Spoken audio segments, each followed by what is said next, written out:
what game I've been replaying recently for no reason whatsoever? That's right, Super Mario 64. Playing through this game has made me realize that a lot of these stages actually have aged really well for a game that came out in 1996. And for those saying that I'm too young to comment about this game because I'm like 14, I beg to differ. Anyone can comment on any game regardless of when it came out. Otherwise, adults wouldn't be able to comment on games made nowadays, by your logic. Anyway, I have compiled a list of all the Super Mario 64 stages. Not just the courses, all of them. That includes the Secret Star stages and the Bowser stages. And I've put them in a ranking from worst to best because I want to talk about Mario 64, but a review of it is way off into the distance. If YouTube is even still around by the time I get to reviewing it. Oh, what the fuck? So, without further ado, here is my ranking of all Mario 64 levels worst to best, including all Secret Star levels and Bowser levels. Boing! Tick-tock clock to me is just a definition of annoyance. While it is a very clever and unique and cool stage at first, the bulk of most stars are just climbing a long, vertical, linear level with annoying moving platforms or no moving platforms depending on what time you get. But you have to get certain times to stop the platforms or move the platforms to get certain stars, which is very annoying, especially because the game doesn't tell you which stars you need to do this with or that this is even a feature at all. And if you fall, there is no feeling in the world that's worse. Getting to the top of the level for a relatively annoying star like Stomp the Thwomp and then making one mistake and falling all the way back down or even flat out dying is very annoying. Hence why I described this level as annoying. It also has one of the worst 100 coin stars in the whole game and some of the laziest star placements in the game in general. Our next stage is Wing Mario Over the Rainbow, which is home to one of the worst stars in the entire game. First of all, I just want to say that Mario does not control well at all in the wing cap, which is why it's probably my least favorite power-up in the whole game. It's painfully underutilized, and the stars that do utilize it suck. Let's just start with this one though. So there's a whole bunch of clouds and a few platforms, and each one of them has at least one red coin on it apiece. Now getting around this place is a complete nightmare due to the horrible wing cap controls. You're either going too slow or you're trying to go up, despite the fact that you can't go up in the wing cap.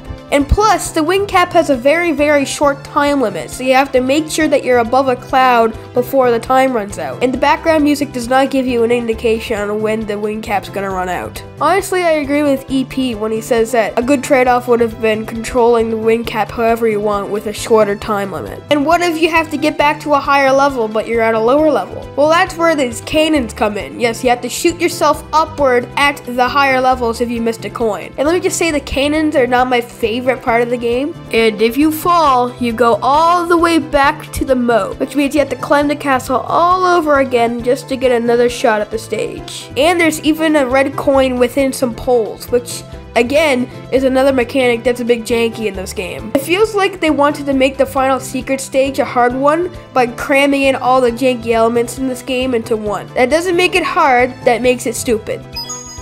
And here we have another wing cap stage. Exclamation block, which is the closest thing I could actually find to a name of this level, is another wing cap red coin stage. But this time what you're doing is you're going in a circle collecting 2 red coins through yellow coin rings. The reason why I put this one lower instead of higher is because you can get it done relatively quickly if you know what you're doing. And also if you fail, you don't fall all the way down to the moat and you have to climb the whole castle again. You just end up in the foyer. This level is still plagued with awful wing cap controls though. And there is no way of going back up to get coins you've missed if you land on the platform in the middle. Alright, let's move on from wing cap levels. Tiny huge island. This seems to be either a love it or hate it stage. I've never seen an opinion that's it was alright. In my opinion, the stage is hard to get around because it's either too big or too small, ironically. The stars are unnecessarily convoluted at some points, and it's just an extremely boring level. The gimmick of it turning big or small was not a good one in my opinion. I feel like this level would be much better if everything was normal size, because like I said earlier, it either feels too big or too small. I'm not exactly sure how many stages would even work with this tiny huge gimmick. And if this level was normal sized, I think we would have seen another Womp's Fortress. And the level even teases us with it with a normal sized painting. Seeing that painting just makes me wonder what it could have been. Good. Rainbow Ride. This is technically the final course in the whole game. Course 15. And wow, what a way to go out. Terribly. I guess something I like about this stage is that each star is divided into its own little segments of the map, but that's literally the only good thing I can say about this stage. You either constantly fall or it's annoying to get to where you're going, and the challenges to get to some of these stars either take too long or are pretty hard to do. But not hard for the right reasons, hard because of Nintendo 64 style controls. Plus, there's 2 stars that you get at almost the exact same place, yet you have to go to the same exact place twice to get those 2 stars because apparently this game thought it was a good idea to kick you out of the level each time you get a star. And the 100 coin stars by far the worst besides TikTok clocks. Like, these blue coins are complete poo-poo. And I'd like to mention that Mario 64 looks like it was made with some sort of 3D level editor. And it's nowhere more obvious than this. There's assets that look like they're out of place everywhere. And it honestly comes out looking very, very ugly. Tall Mountain is the return of linear levels that you have to climb up vertically to get to most of the stars. However, it's easier to climb and there's less of a consequence for falling off because it's not against any walls, it's just a mountain. But this stage is still quite boring, and some of these stars are just complete crap. Like this one where you have to shoot yourself to this one star on this mushroom, and this one where you have to catch the monkey. I guess a good thing about this stage is the slide, but the slide does have this very, very annoying dead end that looks like any other direction you could go in. But other than that, this level isn't that bad. It's really boring and sometimes very crap with the stars.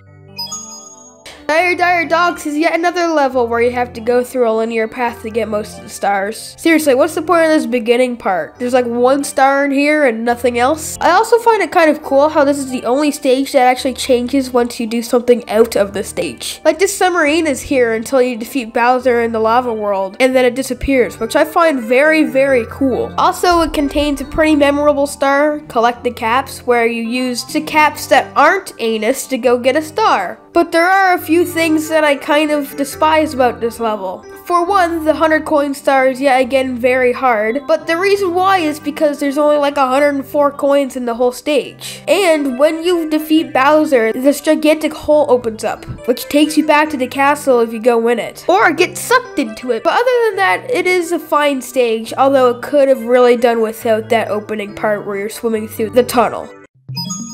Wet Dry World, I feel like, is a very overhated stage. Personally, the worst thing it does is kind of be a bit boring. The gimmick of entering the painting with higher or lower water levels, as well as being able to change it yourself, is, I think, pretty cool. And the level is relatively small, so you're not going to be running around trying to figure out what to do. There's no giant linear path to fall down if you get to the top. I guess one thing that can be a little bit annoying is if you go to this secondary level over here, you can't get back out, but you would never really come to this area by accident, so I think it's all good. Yeah, the most offensive thing about this level to me is that it can get a little bit boring and maybe drag on for a little bit too long. It's nowhere near unfinished like some people like to say, at least in my opinion. Now we have our first Bowser stage of the lot. Bowser in the Fire Sea is, in my opinion, the weakest of the Bowser stages. It's pretty uninspired and way easier than the other 2. And for Bowser levels, being easy is not exactly something that you should try to do. Why is it easier? Well, because there's lava everywhere. Lava isn't a one-hit kill. And plus, all you're really doing is just walking down the linear pathway, which is what you do in the other Bowser levels, but it's not like this is my favorite level type to begin with. There's nothing bad about this stage, it's just relatively boring, you know, like the past few levels that we've talked about. Okay, now it's time to get into the better stuff. Jolly Roger Bay is by far the best water stage in the game, although it still does maintain a very sucky 100 coin star. And also these 2 eel stars are pretty annoying, and launching yourself to this pole can be a bit finicky, but other than that, the stage is kind of fun throughout. It's not great, but at least it's not boring. It's an average serviceable Mario level. Snowman's Land probably takes the award for most forgettable stage in this game, but it's still pretty good. It's a large open area at the bottom with a hill to scale near the middle. It's not just entirely a hill. And plus, getting past the snowman is nowhere near as hard as people say. Just jump on top of the penguin's head. Sure, that might be a little bit tricky, but it's no more tricky than trying to maneuver while the penguin is acting like a complete buffoon, moving around back and forth. Oh my god. One thing I will say is that it's kind of weird how they reused the big bully boss from Lethal Lava Land here. And getting this star over here with the flutter spinny things is kind of challenging, but other than that, the stage is pretty decent. But I don't think I'm joking when I say that this is probably the most forgotten stage in this game. The secret under the moat is the invisibility cap stage, and it's just a complete platform challenge through and through. And it's pretty fun. Getting the red coins is kind of a pain, and that's probably why I put it this high on the list. But besides the red coins dragging this down, just running around and platforming through a linear path that's designed to be a linear path is pretty fun to me. And also, if you fall, you don't die. You just get booted back to the moat. And plus, the invisibility cap isn't as bad as the wing cap. Shifting Sandland is very fun, although it is kind of bogged down by a very, very, very annoying red coin star, and the fact that there's instant kills everywhere. And also, Klepto is pretty annoying, but other than that, the stage is pretty good, and the iRock boss is pretty creative. Also, I just love seeing how happy these Pokies are. Something I find pretty weird is how Mario is just able to run up these pillars. And I swear sometimes the top of the pyramid won't open despite the fact that I stood on all 4 pillars. And also, these Tox boxes have very small openings to fit through. And also, can anyone tell me why this stage doesn't have a painting? It's just a wall with a ripple effect. But this is really just nitpicking on my part. And plus, I really like the music in this and Lethal Lava Land. Bowser in the Dark World is a pretty decent platforming challenge. And the red coins aren't even that annoying to get either, although these first 2 are pretty freaking stupid. And this one that looks like it's on a sponge that moves through the ground can be a little bit annoying. But other than that, the stage's red coins don't even really bother me that much. And I've waited till now to bring up the Bowser fights because they're pretty much the exact same throughout the 2 levels. And yeah, the Bowser fights are pretty freaking stupid. It feels like you're always too late or too early with the button presses. And I swear I'm gonna burn a hole in my hand the next time I try out this boss. But other than that, this is a decent Bowser level, but there's still one more that's better than it. It's not the next level on the ranking, I just wanted to say that. Segway! I think I might have jumped the gun when I said that Jolly Roger Bay is the best water stage in this game. Well, yes, this water stage is very short. It's most likely going to be the first exposure to swimming you're going to get in this game. It is pretty much what I wanted the wing cap stage to be. You can swim anywhere you want, and it's the red coin challenge. You collect the red coins, and there's no way to miss them. And plus, it's short, and it doesn't go on for too long. Although I wonder where the stage is taking place in. It seems like it's just taking place in the sky, which is kind of strange.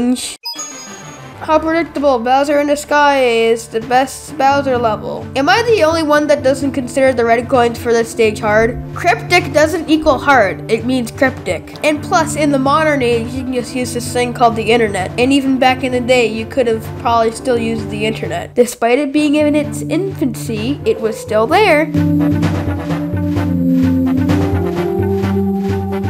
I feel like this game wanted to go out on a bang, and honestly, it's a very good level to go out on. Like I've been saying about the other linear levels, it's just a straight through platform challenge, and it's fun. Plus, we even see the return of the Womps, which haven't made an appearance since the beginning of the game, which is pretty weird. And plus, here's another occurrence of Mario running up walls for some reason. I just find that very funny. The Bowser fight is quite stupid, and probably the worst out of all 3, because you have to hit him 3 times with the bombs, and you have to make precision shots because the stage turns into a star right at the places where you can't bum rush him on the bombs. But other than the Bowser fight, the stage is a thumbs up for me. The Princess's Secret Slide is a fun slide level, and that's pretty much it. Sure, I suppose that 1 star where you have to beat it in under 21 seconds is kind of hard, but honestly, not really. Quite honestly, it's just fun seeing how fast you can get down the slide, because it's surprisingly the only slide with a timer in this game. Come to think of it, I think it's the only time there is a timer in this game besides the Koopa the Quick races. Yeah, not even the Penguin race in Cold Cold Mountain has a timer, but I think I'm getting a little ahead of myself here. Behind the waterfall is a hidden level hidden inside Hazy Maze Cave. And this is how you get the metal cap. It's a fun, short level where you have to collect 8 red coins. The red coins aren't annoying to get unless you're very bad with the metal cap. And you can even beat the star with a single metal cap. I've never been able to do it, but it's possible. And I feel like that'd be pretty fun to do, trying to beat the stage with only 1 metal cap. And plus, it unlocks the best power-up in the game, the metal cap. What's not to love? And coming right off the metal cap level, we got Hazy Maze Cave. You know, the place where you enter the metal cap level. Hazy Maze Cave is, in my opinion, not exactly too offensive. The only annoying parts would maybe be the Watch for Falling Rocks star and the 100 coin star. The red coins aren't really that cumbersome to get. And that toxic maze gets a pretty bad rap in my opinion. Like, it's impossible to not find at least one of these doors. And I find it cool how there's just an underground cave with a random sea monster in it. Although I do feel bad for that sea monster because it looks like she'll never ever get out. Also, something that no one really brings up is that you can look up into the darkness of the sea monster area and see stars, doors, and other stuff, which is quite strange. I think the reason why so many people hate this level is because it's a maze. But really the only maze part of this level is the toxic maze. The hate for this level, I don't really see. Cool Mountain's pretty cool in more ways than one. For example, instead of scaling a gigantic mountain, you actually go down a mountain, which makes all the stars not very stupid to get. And also 2 stars revolve around a slide, which I like because I really like the slide levels in this game. And also, for some reason, I really like this snowman guy. I don't know why, he just makes me happy. Something that doesn't make me happy is this stupid mom that lost her kid. Like, you have to take better care of your kids. And also, there's another penguin that's lost, which means that there's another mother who lost their kid, which is kind of weird. And also, that freaking wall jump star isn't as hard as it seems. Just triple jump and wall kick. It's that simple. Or if you can't do it, just backflip off the wall and wall kick like that. Big Boo's Haunt is a level I'm a very big fan of. The stars are self-explanatory, easy to get, maybe bar from 1, and the 100 coin star is relatively simple because Boo's drop 5 coins instead of 1. You could do this entire stage in one go if you didn't get kicked out each time. Bob-omb Battlefield, you know, the first level you play in the game, and, you know, like, probably one of the best ones. Almost every single star in here, except for 1, I see that's kind of becoming a trend here, is very fun to play. And almost every single star can be beaten in any order that you want, besides the Koopa the Quick one. The boss fight for King Bob-omb is a good first boss fight to get people into 3D, and I feel like it's preparing people for the Bowser boss fight. You have to run behind the boss, pick them up, and then throw them. Only in the Bowser one, you spin the control stick around and burn a hole in your hand. Plus, the music is freaking fantastic. I mean, there's still a lot of level assets that don't exactly belong here, and you can tell that the geometry is pretty simple. And again, that freaking 1 star with the wing cap kind of sucks. But other than that, this level is a freaking great start to the game. Then that's probably what they were going for. Put the great levels at the beginning and put the crap levels at the end. Whomp's Fortress is by far the most loved level in this game, and I kind of share the same love. Although, it is still scaling up a mountain. But it's a lot easier to not fall down the mountain. And plus, there's not just like all the stars at the top of the mountain besides 1. Nope, there's stars pretty much everywhere. In a cage, on the wall, in the wall, at the top, in the womp. That rhymed. And the red coin stars and the 100 coin stars are not annoying in the slightest. I will say that the boss is pretty easy. You ground pound onto him. But other than the boss fight, this level is pretty banging. Now, if you were paying attention, you probably know what my favorite course in the game is. So let's just move on to number 1. Lethal Lava Land! Woohoo! I have a feeling people aren't going to share the same opinion as me, but I love this stage. To get around the place, you have to do consistent platforming, and the jumping controls in this game are freaking fabulous, at least in my opinion. There's multiple ways to get around the stage. Each star is contained in its little subsection. We got the red coin star, which is by far the easiest red coin star in the game. You got the bully stars, you got the log star, and you got the 2 stars inside of the volcano. And the stars inside the volcano far are actually pretty good. At least the first one is. The second one is a little bit worse, but I can deal with that. This level feels like the epitome of open world platforming. And the consequence for failing is just landing in lava and not an automatic death. Like, imagine if this wasn't centered around lava. You'd probably be falling down into the pit every 5 seconds, and it would be the worst. So that's why I think the lava helps this level's case. Although I think this level is great, and I really like it, and it's my favorite in the whole game. Do any of you agree? Maybe, maybe not. Just tell me in the comment section. Now, as a little bonus, let's talk about the Super Mario 64 DS exclusive levels, which, by the way, is the better game of the two. Oops, did I just say that out loud? And rate them like I did here. King Boo Battle, or I guess Big Boo Battle. Yeah, the Super Mario 64 DS version didn't change its name despite the fact that King Boo was already an established character. This level is a gigantic maze, and the only way to make it through is to follow King Boo's laughs, which is kind of hard to hear if you're playing it on an original DS console, especially if you're playing it in public, the place people would be playing this game mostly because, you know, it's a portable game. Chief Chili's Challenge. That is the official name for the stage. It's just another linear snow level with a boss fight at the end, which isn't just kicking a bully off the platform. And yes, these two boss fights do significantly different things than their previous boss fights in the normal game. Goom Boss Battle. It's platforming, but it's relatively easy platforming and kind of boring. But it is the first character portrait in the game, so I guess it's excusable. And I really like what they do with the Goom Boss here, with Yoshi having to throw eggs at him. It is quite annoying how you have to get Wario to get the red coins in this level, though. The Secret of Battle Fort. This is a Silver Star level, and you have to find 5 Silver Stars within this gigantic fort area. It's very fun evading all these obstacles and finding the stars themselves, and it's quick to do when it isn't very offensive.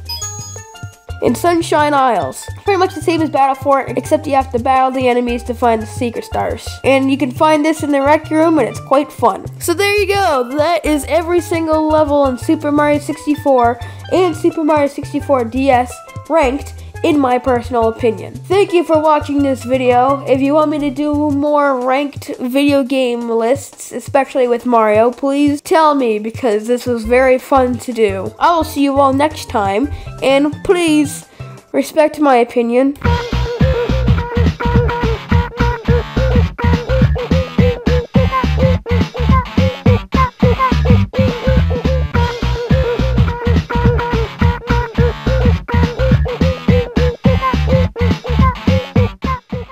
So long, Bowser!